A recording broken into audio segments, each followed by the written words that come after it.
You might want to hear this before you order fries again. The fries you remember aren't the fries you're getting now, and the reason isn't nostalgia, it's operations. We're talking reformulated oils, stretched timers, and delivery bags that steam away the crunch. Sorta. You had some French fries with David Lee Roth that were made with clearly with some animal fat. I get confused when people say they're better than In-N-Out fries. Ooh. McDonald's, if you get McDonald's fries, apparently they cook them in some fucking disgusting fat. Well, that's what makes them taste so good. Stay with me. I'll show you how McDonald's move away from beef tallow and Burger King's push for longer oil cycles quietly traded flavor for shelf life. By the end, you'll know why your fries taste limp, fade fast, and cost more, and how to spot the red flags before you waste another dollar. Quick favor before we move on. If you appreciate this content, consider giving this video a like and subscribing to the channel. Believe it or not, more than 92% of viewers haven't subscribed yet. It's free and only takes a second, but it means the world to us. So did you subscribe already? Great, thank you so much for your support. Now back to the video. The chemical used to extend shelf life is found in hundreds of processed foods. The FDA reviewed TBHQ decades ago, and the International Journal of Environmental Research and Public Health suggests the preservative TBHQ could be harmful to the immune system. Researchers say it and other chemicals used in foods should be reassessed to reflect new science. If the fries taste familiar in the worst way, it is because they were tuned to survive timers, not thrill your tongue. The truth is, the system now cares more about holding than hitting peak flavor. You feel it by the second handful. Heat gone. Edge gone. Just a bland, warm stick. Let's start with McDonald's. The move from beef tallow to neutral oils was sold as cleaner and compliant. What changed for you was aroma and staying power. Beef tallow's saturated fats carried scent and flavor that clung to the fry. Neutral oils sit there like water on glass. They fry the potato, sure, but they do not bring that rich, rounded taste you remember. Dare you? What? This is the most upset I've ever seen Jamie in all my years working with him. In-N-Out fries better than McDonald's. I like fries that taste like potatoes. Oh, yeah? In-N-Out fries are far superior. What does make McDonald's fries taste good? They're pretty good, but they're not my favorite. You still see the golden color and the red box. But the heat window shrank. Stores used to push cook to demand during rushes. Now batch timers run the show. Fries sit minutes longer in a holding bin, waiting on a screen that tells a crew member when to toss them. You bite into warmth that fades fast, because the crust never locked in right. Former crew described fewer fresh drops per hour. Instead of constant turnover, managers chase fewer oil changes and longer holds to cut labor and extend oil life. That means baskets get crowded to make it worth it, and the oil temp dips.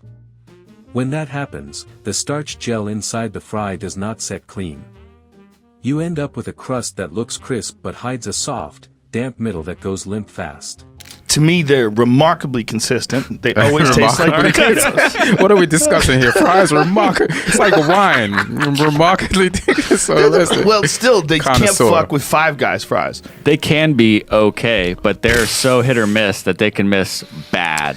She got McDonald's fries. She went and got McDonald's fries. I'm like, why'd you get McDonald's fries? She's like, fuck those bullshit fries, those In-N-Out fries. I'm like, what? There is cooking science behind the letdown. Beef tallow's saturated fat carried aroma compounds well, which is why that old school fry had a stronger smell and richer taste. Neutral oils mute that. And the starch inside a fry needs high, steady heat to gelatinize and form a shell that keeps steam where it should be. Stretched cycles, crowded baskets, and slower recovery knock the oil out of the sweet spot. The crust weakens. The interior steams itself, then delivery makes it worse. The bag acts like a mini sauna. Thin fries bleed moisture fast. Steam softens the crust, the salt dissolves into a paste, and surface starch turns sticky. Without vents, that moisture has nowhere to go, so every minute in transit trades crunch for sog.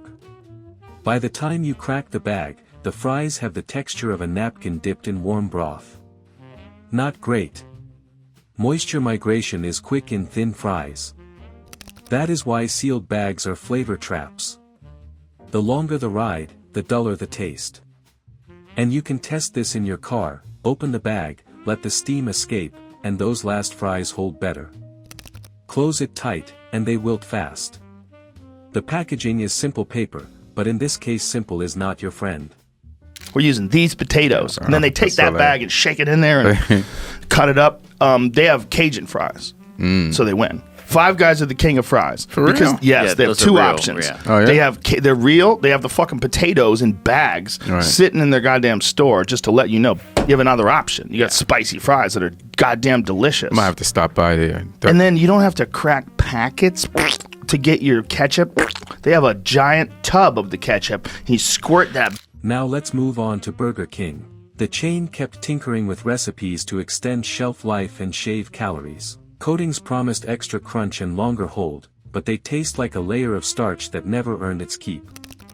Under a heat lamp, the crunch breaks down anyway, and you are left with fries that mimic crispness for a few minutes, then crash. The flavor feels thinner, the finish emptier. That coating game makes sense on paper. Add a barrier, hold the moisture in place, make the outside snap longer.